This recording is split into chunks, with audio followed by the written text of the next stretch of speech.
Assalamualaikum warahmatullahi wabarakatuh. Tabi pun. Bagaimana kabarnya Bapak Ibu guru semua, terutama calon guru penggerak di seluruh Indonesia? Pada kesempatan ini, saya akan menyampaikan koneksi antar materi, kesimpulan dan refleksi pemikiran Ki Hajar Dewantara, tugas modul 1.1 A8. Bersama saya Siti Rohaila SP, CGP Angkatan 6, Unit Kerja SMP IT Insan Mulia Batanghari, Kabupaten Lampung Timur, dengan fasilitator Ibu Elvina Sinda M. SP dan pengajar praktik Ibu Endang Pisnasti SPD. Saya akan merefleksikan diri saya melalui 3 pertanyaan. Pertama, apa yang saya percaya tentang murid dan pembelajaran di kelas sebelum saya mempelajari modul 1.1? Kedua, apa yang berubah dari pemikiran atau perilaku saya setelah mempelajari modul ini? Dan yang ketiga, apa yang dapat segera saya terapkan lebih baik agar kelas saya mencerminkan pemikiran Ki Hajar Dewantara? Sebelum mempelajari modul 1.1, yang saya percaya tentang murid dan pembelajaran di kelas adalah 1. Guru sebagai pusat pembelajaran. Hal ini menyebabkan saya merasa lelah karena banyak ceramah. Iya nggak sih Bapak Ibu Guru? Dan kegiatan pembelajaran terasa monoton, peserta didik kurang aktif. Kedua, pembelajaran seringkali mengutamakan aspek kognitif, mengejar ketercapaian materi dan KKM. Nah, ini mungkin Bapak Ibu Guru juga pernah merasakan kita mengajar itu sebatas ingin materi itu cepat selesai. Kemudian anak-anak semua mencapai KKM tanpa memperhatikan proses pembelajaran yang terjadi di dalamnya. Apakah anak merasa nyaman, kemudian bagaimana sikapnya di dalam kelas, itu terkadang luput dari perhatian kita. Ketiga, saya merasa gagal jika peserta didik banyak yang tidak mengerti dan tidak tuntas. Padahal sejatinya proses pembelajaran itu tidak hanya diukur dari pemahaman peserta didik terhadap materi yang kita sampaikan, tetapi terlebih dari itu adanya perubahan sikap dari yang kurang baik menjadi sikap yang lebih baik, kemudian adanya karakter-karakter baik yang muncul. Di situ ada pembelajaran-pembelajaran yang seharusnya kita perhatikan dan kita nilai juga. Keempat, guru kurang memahami karakteristik peserta didik.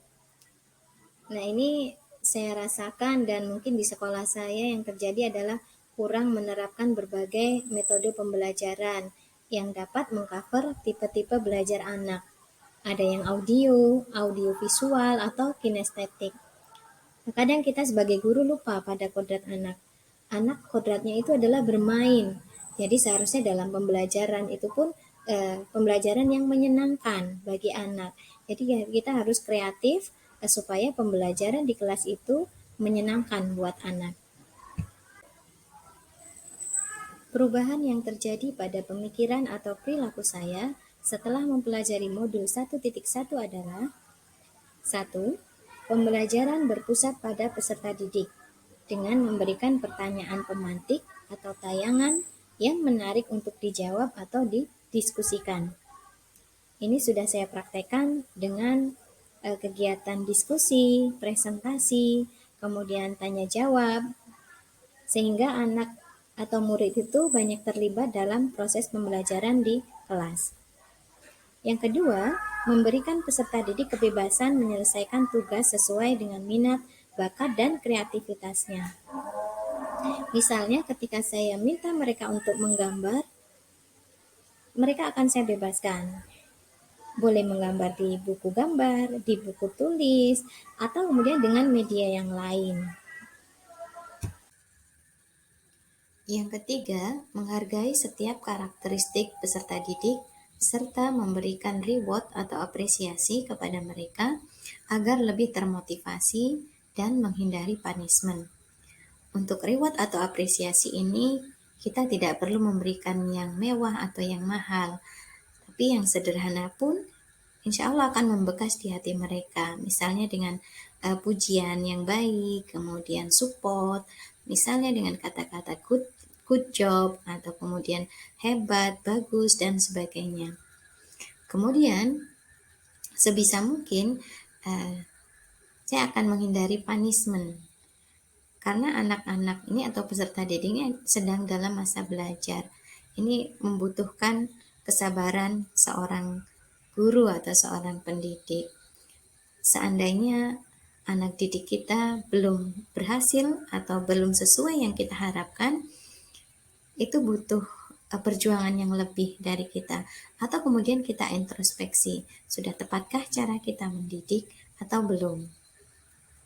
Yang keempat, pembelajaran yang kreatif dan inovatif, misalnya dengan memberikan games atau permainan edukatif. Nah, ini sudah saya praktekkan di kelas, juga di sekolah kami, dengan memberikan game-games di selingan pelajaran. Ketika anak-anak sudah mulai bosan atau kemudian mulai mengantuk atau tidak bersemangat lagi, dengan permainan-permainan kecil akan membangkitkan semangat mereka kembali dan mereka bisa fokus kembali untuk belajar. Dengan demikian mereka tidak merasa jenuh selama proses pembelajaran. Yang kelima, menyeimbangkan aspek kognitif dan aspek afektif dan psikomotor dengan memberikan pendidikan karakter atau budi pekerti dan mengintegrasikan pembelajaran pada ketercapaian profil pelajar Pancasila.